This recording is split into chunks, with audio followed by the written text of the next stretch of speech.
Now that you finished the book, now that you have an idea to create the business that you want, what happened next?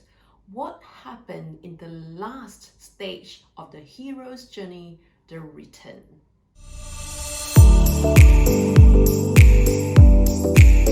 Welcome to Live Your Hero's Journeys podcast, the source of inspiration and practical wisdom on how to live to your full potential.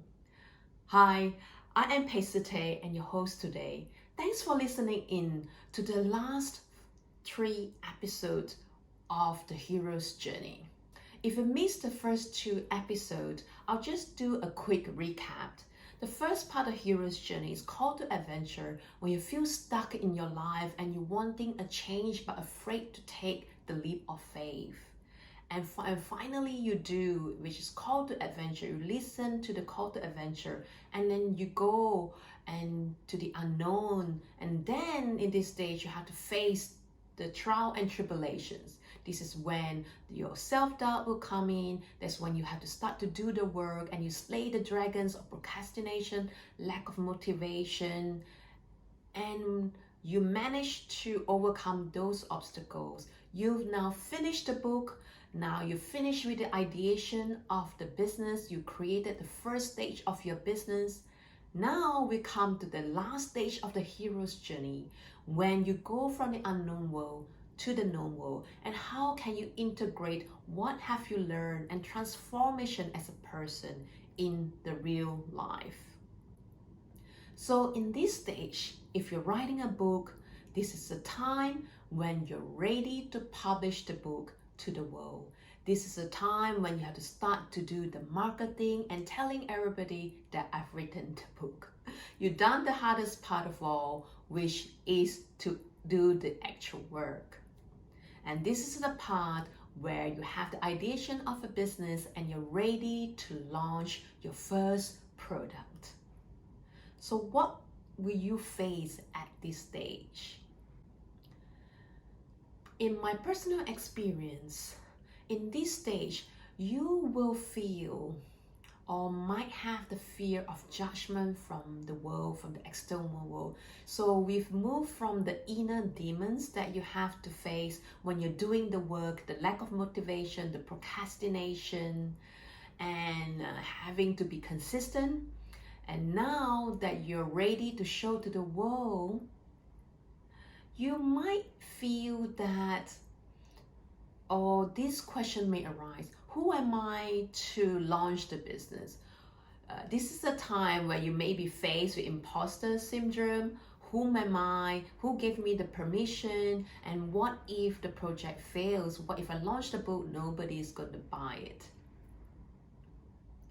In this stage, what you need to go on is to have the virtue of commitment. I remember when I wrote the book, I made a commitment to publish the book on a certain date.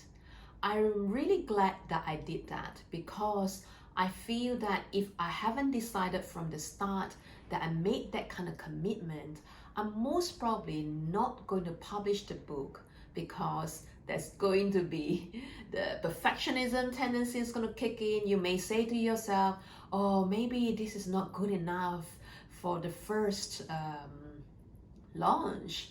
What if people don't think this is good enough? What if it's not to the standard that I want?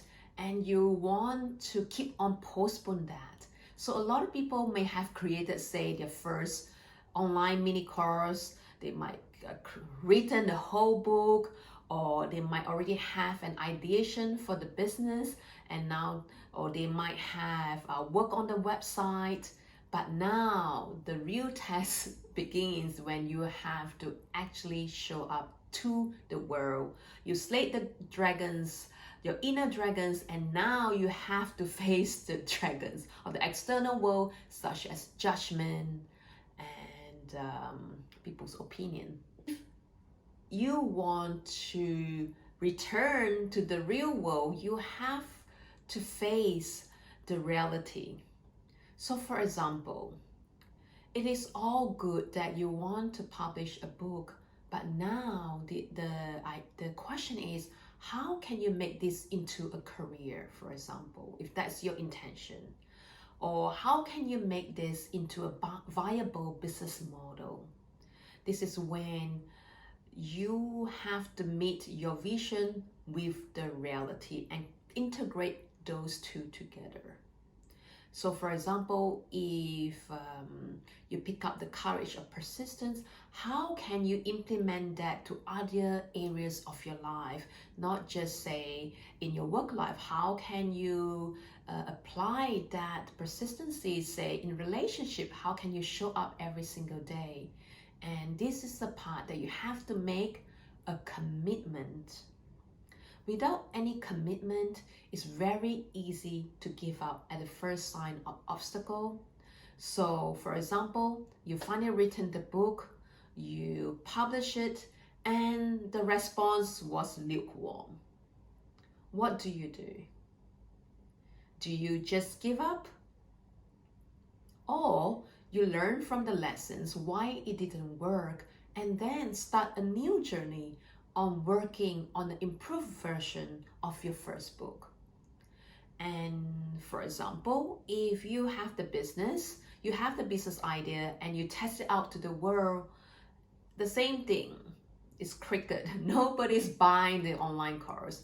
Nobody is attending the event, or the response is just lukewarm. What do? Do you throw in the towel, or do you investigate? Maybe the first idea wasn't that good. Do I need to pivot into a different idea? Or maybe the strategies that I've used is not working. At this point, because you're committed to your vision, you just don't stop at the first sign of obstacle or failure, if you want to term it that way, which I don't think it is called a failure. It's probably more of a lessons you need to learn in order to move on. I never heard of any business that strike gold at the first idea. And if you really read through the history or autobiography, or even go through all the startup ideas, you'll be amazed that the initial idea of the founder and the actual product is actually two different things. Just for example, like Airbnb, their first idea was to have literally airbags in somebody's home. And now see where they are as a different idea totally today.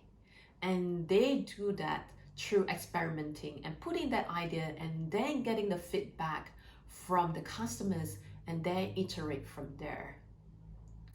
So in this process, be committed to your vision and don't stop.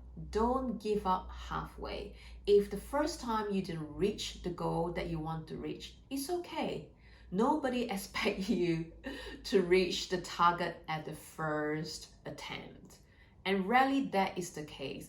And don't expect your growth in a linear growth. You may go here and there and think of it as a circle. So your hero's journey might go multiple iteration, and each time when you go through that, you gain more and more confidence. And remember, when you go through the full cycle, you are a different person when you come back to first starting point.